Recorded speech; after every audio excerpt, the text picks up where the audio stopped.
given, input, specific, and then what else?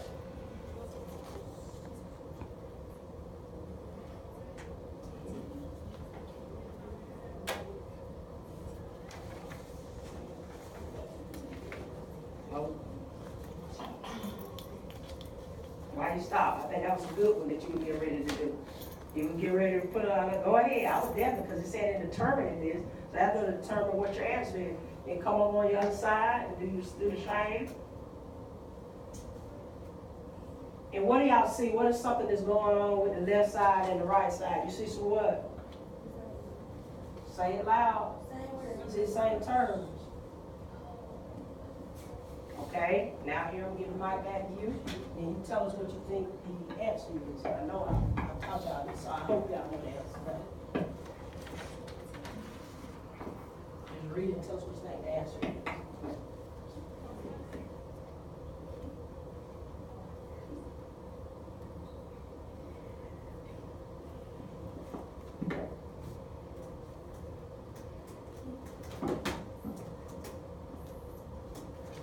You're going to read it again. Let me read it. You're going to read it? You want me to read it?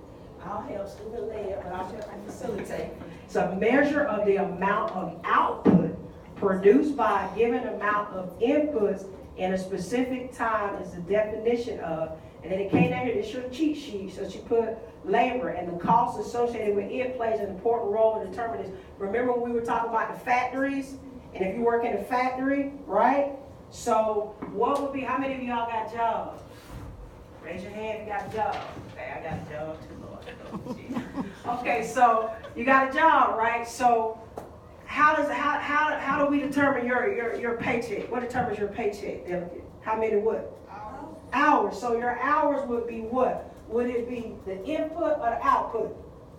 The input, okay? So the output, like remember I told y'all using an example when you all are working at restaurants and all of a sudden it's busy on a Saturday morning, me and Miss Pless and Miss Searles, we come through, we get our breakfast and Johnny B's and everything. Then all of a sudden it's not busy anymore. What do? What do they do in the restaurant when it's busy? They start sending y'all, what do they do? They don't send you on, well sometimes they'll send you on break because you have to what? When you go on break, you have to do what?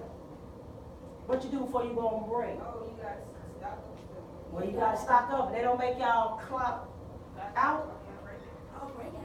Yeah, okay. So look, we already said input was the number of hours, okay? So I'm trying to lead y'all down the promised land. Look, it said a measure of the amount of output versus input. What do they want y'all to do? When y'all come to school, when y'all got everything y'all need, y'all got paper, pencil, but what do we really want you to do in class every day? Work, what's another? But we want you to come up with what? We want you to be what? We don't want you to be off task. We look at the words that you use. One that you missed them. Why didn't you underline that? Because don't you see it there and there? So circle it. Circle that. And then circle it over here too. Okay, so if inputs versus outputs, we're trying to get you all